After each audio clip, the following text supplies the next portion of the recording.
Japan adds infection controls to basic disaster management plan. The government has revised Japan's basic disaster management plan to include measures against the coronavirus and other infectious diseases, such as prevention of overcrowding at shelters. The plan calls for the stockpiling of face masks and sanitizers and urges local municipalities that operate the shelters to consider in advance their response to an infection.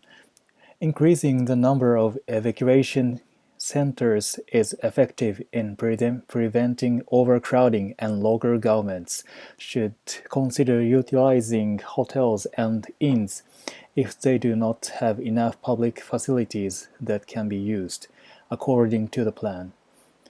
Following the revision, the government will ask local municipalities to review their disaster management plans. The basic plan also called for expanding the power capacity, citing the effects of Typhoon Faxai, which hit eastern Japan last September. The typhoon cut power lines and left many households in Chiba Prefecture, east of Tokyo, without electricity for weeks. It also urges municipalities to accept evacuees regardless of whether they are registered residents or not, as some homeless people were refused entry at evacuation centers when Typhoon Hagibis struck wide area of Japan in October.